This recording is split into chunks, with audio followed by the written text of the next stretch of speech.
Hello everyone, welcome to our YouTube channel everyday life. आज की हमारी रोचक और उपयोगी जानकारी है डिफरेंस बिटवीन छेना एंड खोया।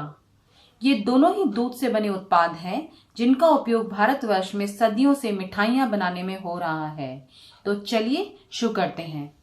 आज सबसे पहले ये छेना बनाने की प्रक्रिया से हम सभी अवगत हैं। छेना बनाने के लिए दूध को गर्म करके लगभग 70 डिग्री सेंटीग्रेड तक ठंडा किया जाता है। फिर उसमें फाड़ने वाले तत्व, जिसमें पिछले दिन की खट्टी छाछ या सिट्रिक एसिड या लैक्टिक एसिड मिलाया जाता है। इस क्रिया से फटे दूध का इकट्ठा स्वरूप छेना कहलाता है और इसी छेना का अच्छे से दबा या प्रेस्ड किया हुआ स्वरूप पनीर कहलाता है। और इस छेना का उपयोग मिठाई बनाने में होता है। वैसे तो भारत में छेना बनाने के लिए गाय या भैंस के दूध या कई बार दोनों को मिलाकर भी उपयोग में लाया जाता है। बंगाल की विशिष्ट मिठाइयाँ, रसगुल्ला इत्यादि गाय के दूध से बने छेना से ही बनती हैं। छेना को अक्सर स्थानीय तौर पर हलवाई स्वयं ही बनाते हैं, इसलिए ये बाजार में उपलब्ध नहीं रहता और हमने भी इस छेना को घर में ही बनाया है। वैसे इंटरनेट पे छेना के पृष्ठ पर लिखा है, भारतीय, मुख्यतः बंगाल और उड़ीसा के लोगों को पुर्तगाली लोगों ने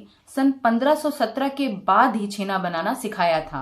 यानी छेना को भारतीय लोगों ने पुर्तगाली लोगों से सीखा था। वैसे हमारे पास ऐसी कोई पुस्तक नहीं है जिसमें कोई अलग जानकारी हो। यदि आप में से किसी के पास पुरानी पुस्तक आदि में इस संदर्भ में ज्ञान है तो वो हमारे साथ अवश्य साझा करें, क्योंकि हम यह बात नहीं मान पा रहे हैं कि जिस प्राचीन भारत में दूध, दही, मक्खन का उपयोग हो रहा था, दूध, घी, दही से बना पंचामृत पूजा अनुष्ठानों का हिस्सा होता था, वहाँ लोग छेना बनाने की प्रक्रिया नहीं जानते थे। आज का दूसरा दुग्ध उत्पाद है ये खोया, जिसको मावा, खावा, पालगोवा आदि नाम से जाना जाता है। ये लगभग पूरे भारत भर में उपस्थित है। इस खोए को दूध को पकाकर कढ़ाई या खुले पैन में बनाया जाता है। दूध पकाते समय दूध को खुंटी से लगातार चलाया और किनारों को खुरचा जाता है। इस खोए के मुख्य रूप से 3 प्रकार हैं और इनका उपयोग अलग अलग पकवानों में किया जाता है। इन प्रकारों के विषय की जानकारी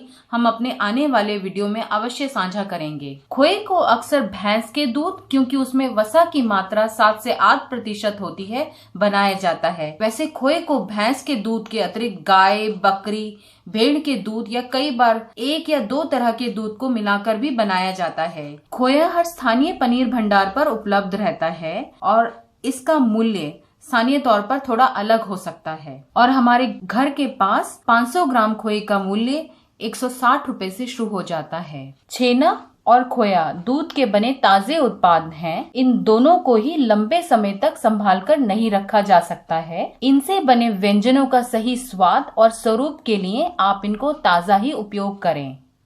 छेना और खोया, इन दोनों की बनाने की प्रक्रिया एक दूसरे से भिन्न होते हुए भी दोनों को अक्सर उपयोग मिठाइयाँ बनाने में ही होता है। और हम आशा करते हैं छेना और खोया कि आज की हमारी ये झलक आपकी एवरीडे लाइफ में जरूर उपयोगी रहेगी। Thanks for watching and keep enjoying our everyday life.